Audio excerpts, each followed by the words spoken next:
Gear Tasting Radio is brought to you by Imminent Threat Solutions. ITS provides knowledge that empowers individuals with indispensable skill sets to explore the world and prevail against all threats. Right now, as a special thank you for all podcast listeners, we're offering 10% off in the ITS store. Simply use the code GTR to save 10% at store.itstactical.com.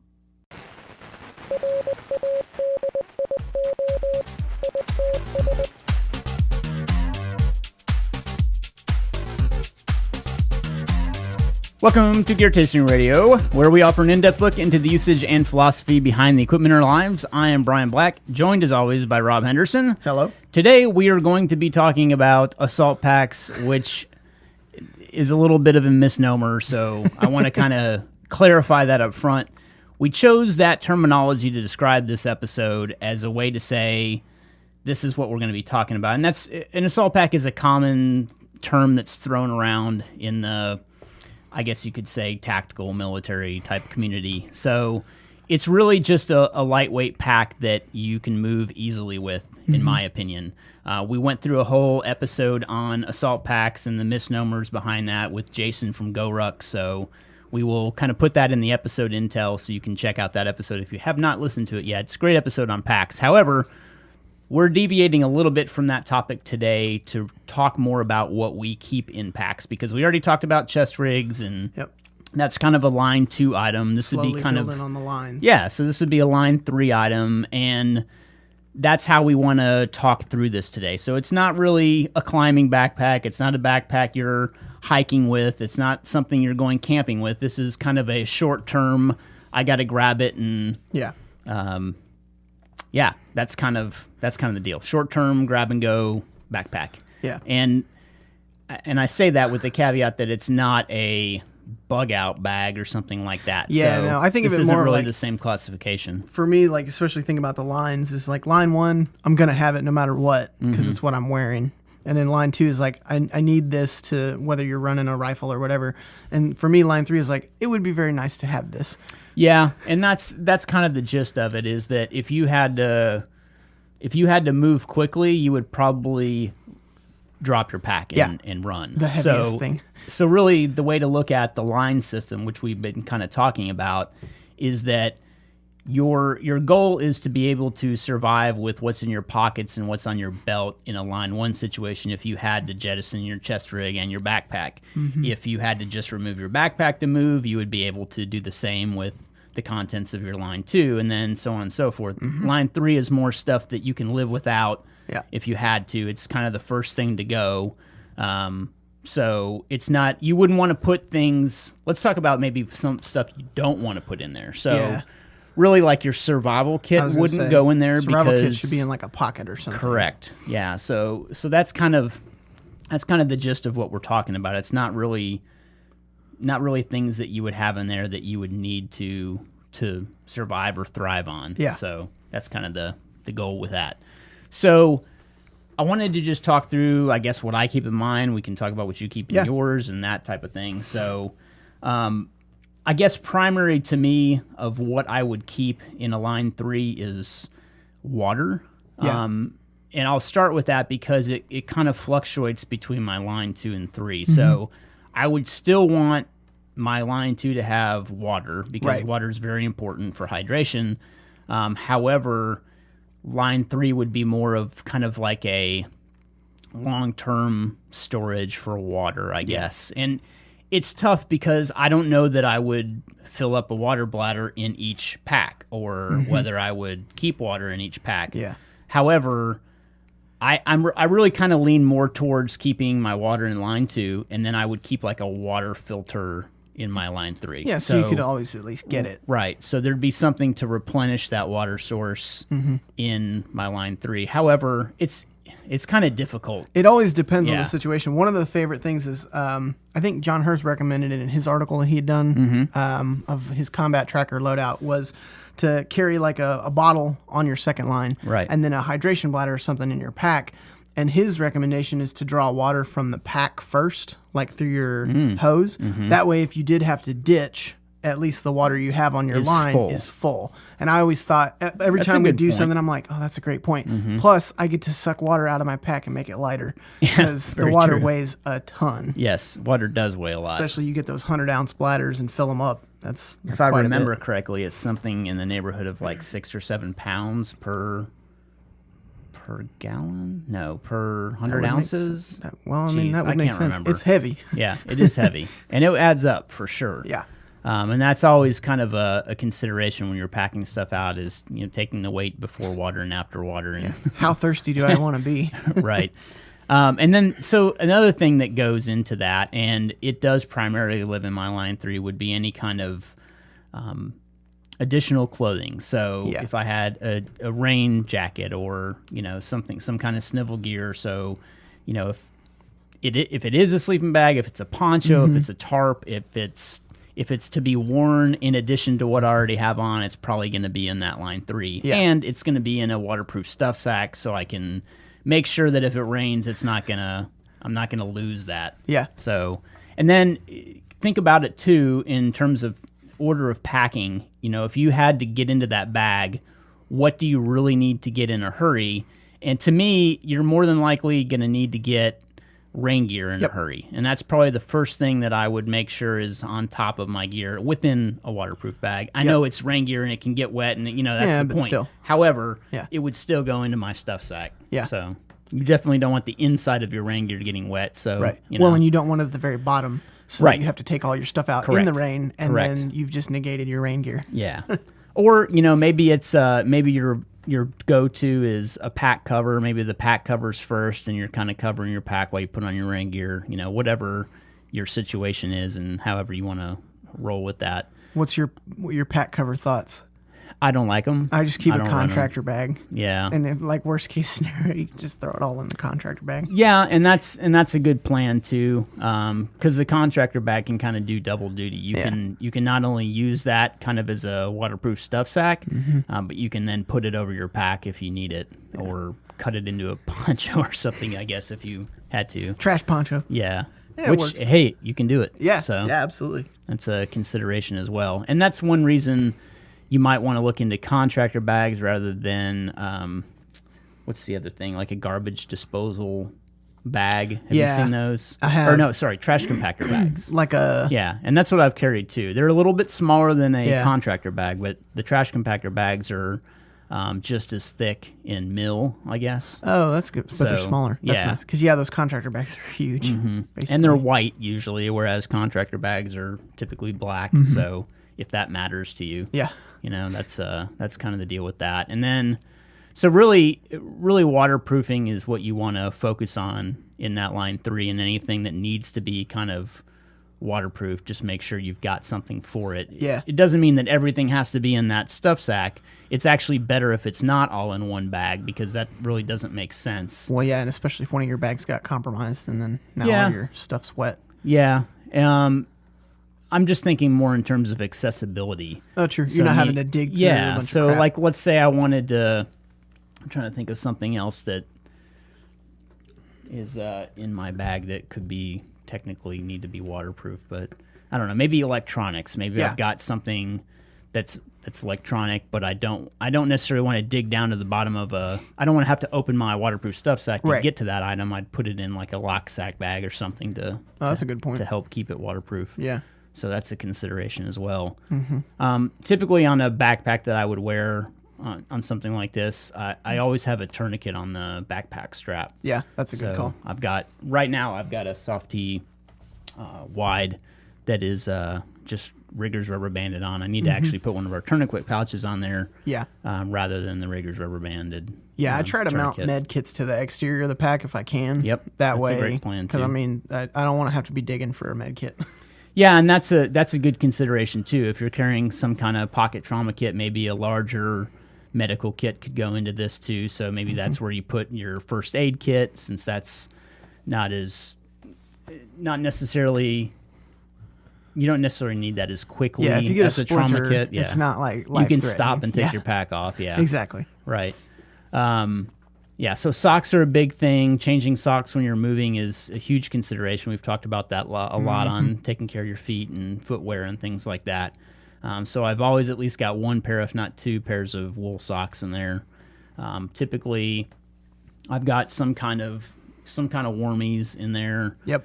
Let me think of some other things that are in there. So sometimes I've got zip ties, sometimes I got chem lights, sometimes I got a water filter, sometimes I have binoculars in there or a spotting scope, depending on what I'm doing. Spare ammo is typically in there, maybe magazines, things like that, depending if I'm doing some kind of shooting competition or something like that, or I'm out hunting or something. I would have, spare rounds in there that I could reload from. Well, and we had talked about in the second line, like chest rig episode, if your chest rig only holds a certain amount of magazines, you could use the pack to kind of help add more if you wanted to. But they're heavy. Yeah, they're like absolutely. A pound or something a piece. That's a lot to carry. If not more, honestly. Yeah, I can't remember how much it weighs. Depends what kind of magazine. Get those lightweight PMags. Yeah. Let me think of some other things. So I've typically got some kind of snacks or MRE or That's something. That's what I was going to mention next is food. In there. I try to keep I think of it as like 3 days worth of stuff. Yeah, like 72 hours or something. Yeah, we didn't really say that in the beginning. This is kind of a 3-day pack thing too. However, 3-day packs can mean different things to different people, so I wanted to kind of use the assault pack references size-wise. But, there's nothing wrong with running a 3-day pack. As an assault pack, it's just a little bigger than most small assault packs would be. So in terms of the size that we're kind of speaking about, if you're familiar with the 3-day pack size, this would be a little bit smaller than that, but not necessarily they could be interchangeable too. Yeah. So. But I think that I try to keep like 3 MREs in my pack because that'll give me, 3 days. You keep all those in there? Field stripped. Okay. I don't run the big open ones. Like I'll throw away the sleeves and all that kind of stuff. I have one spoon. I don't have multiple spoons. Nice. Paracord is also something I keep in there too. I'll keep like an extra section of paracord. Maybe a larger signal panel is in there.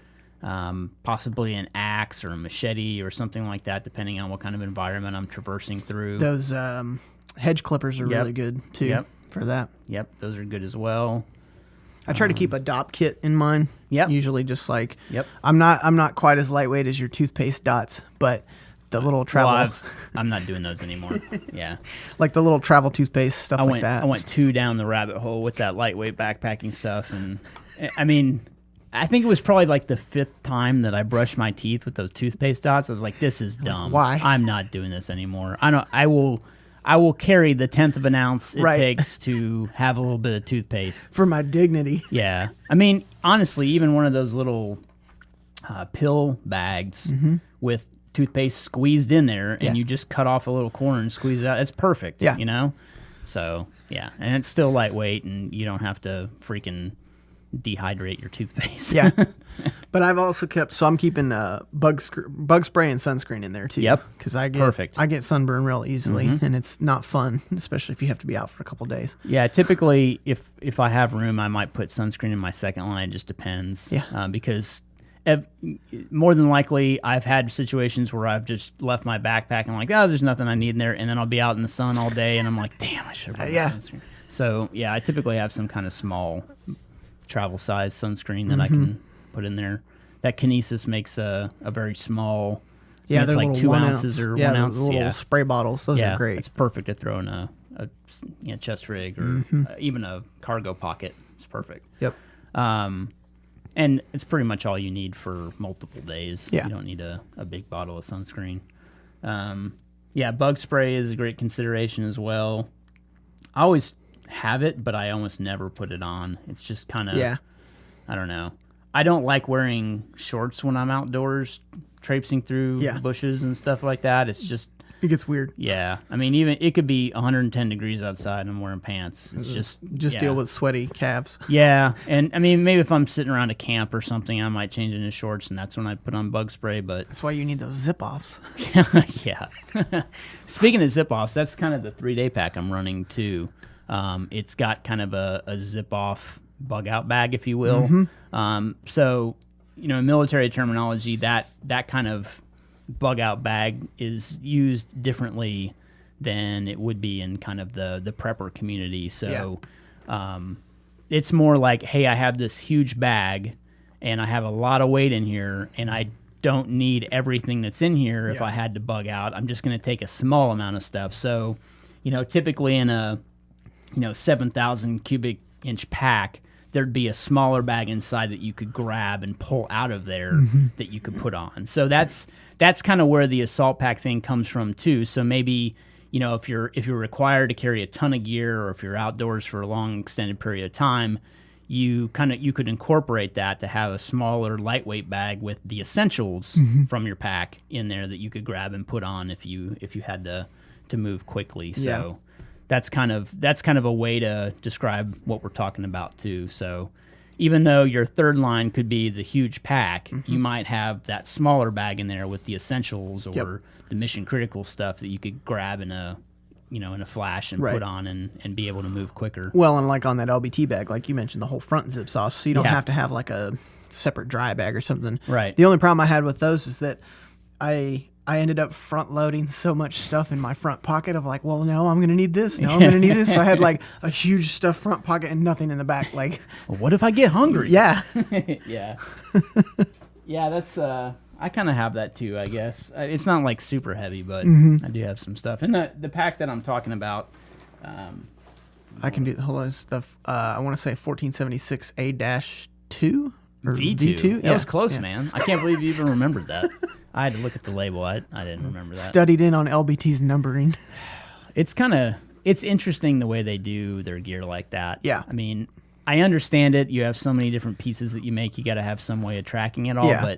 But man, is that complicated when it comes to remembering things. But I don't know. Some numbers of theirs stick in my mind, like the 1961 I know because it's a chest rig. Or rig. like the 6094, their plate carrier. Well, see, I don't have one of those. I don't either, but I know the number. Yeah.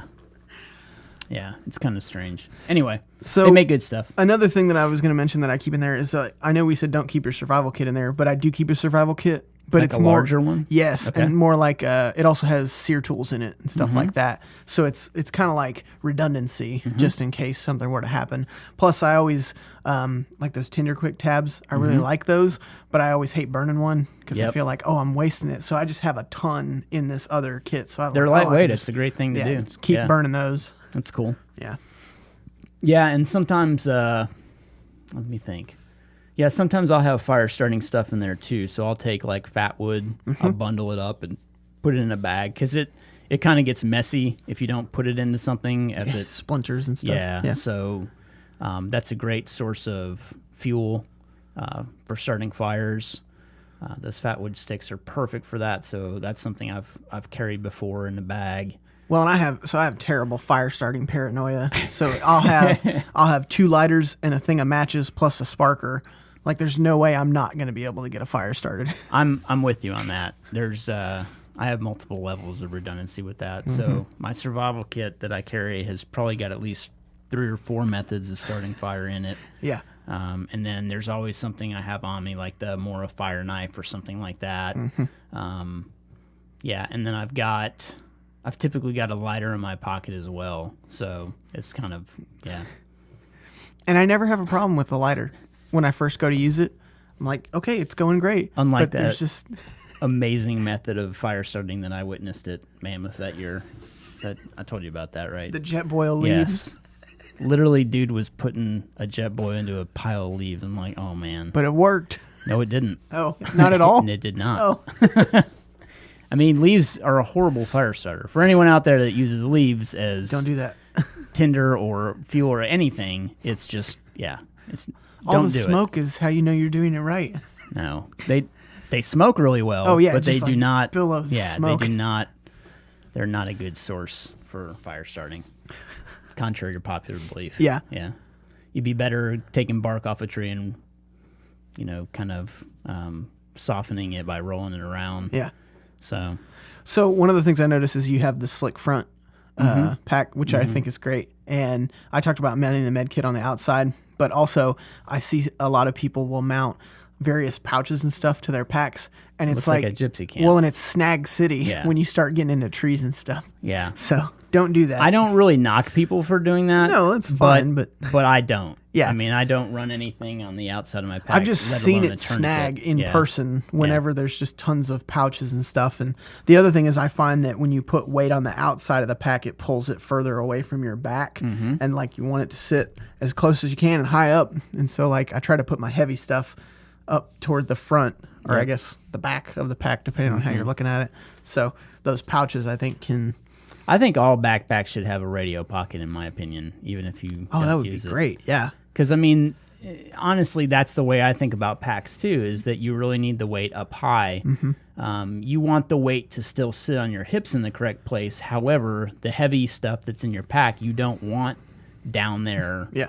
by your lower Pulling back. down. Yeah, you want it up high on your back because it helps distribute weight more evenly. So, yeah, I think all packs should have some kind of space up high for heavy stuff like that. But typically, you only see that in like military style Alice packs and things like that. That's true. So, Mystery Ranch does that in a lot of their packs. They have kind of a radio pocket, but it's more built for a radio because they build a lot of packs for the military. So, and that's typically been the purpose of that, because you want your radio up high so you can get to the controls when you open your pack. But it also is great because it puts the weight up high too, and that's usually the heaviest thing in a comms guy's pack is those big radios. So yeah, And you extra definitely want it up batteries. high. Yeah, I mean, when we do ruck marches and stuff, ruck runs at Buzz and stuff, we would put those sandbag pills in those radio pockets in the Alice pack, because that's the perfect place to Keeps the weight carry right the where it weight. needs to be. Yeah. It makes it more comfortable when you're carrying weight too, to have it up high. So I do carry extra batteries for those Baofeng radios Yeah? in the pack. Yeah. I found them online. extra They're radio batteries would be a great thing to super put cheap in there. and easy to keep, and then you can just swap them out. Depending on how dependent you are for comms. I Sure. mean, if it was something to where you were super dependent on comms, I might consider putting that spare battery in the second line Yeah. rather than the third. Or even taking a second radio. I mean, Yeah. if you're really Yeah. that dependent on comms. Yep. Sometimes I'll have the kind of push to talk or a secondary antenna mounting stuff in my third line too. So if I had to run the antenna externally or get on a push to talk for some reason, I would do that. But typically, if I'm using radio, like during some of our events, I'll typically run it on a shoulder strap of a backpack or a chest rig or something like that, so I can just reach over and press the button and communicate. I like that. But, again, it also requires you to use a hand to do that. Sure. Yes, you still have to push a push to talk, but it's just a little bit easier Right. to manage than having to key up a radio. But yeah, that's kind of I think that goes through quite a bit of stuff that would be in a pack. Do you have any comfort items? Comfort items. So, like, I keep a book, like a little paperback. I've done that depending on the situation I'm in. If I know I'm going to be somewhere where I have the ability to do that, I would consider that. Yeah.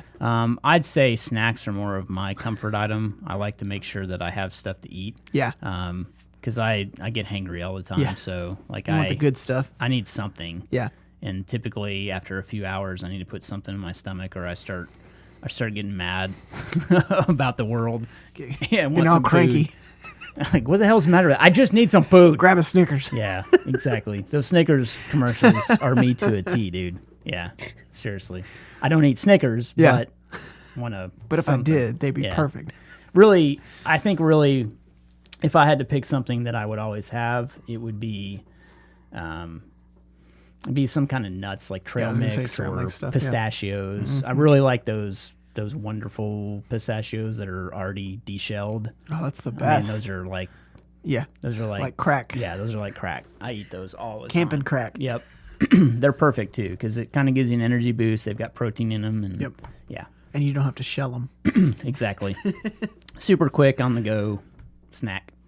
So yeah, that's kind of line 3. Yeah. Assault pack.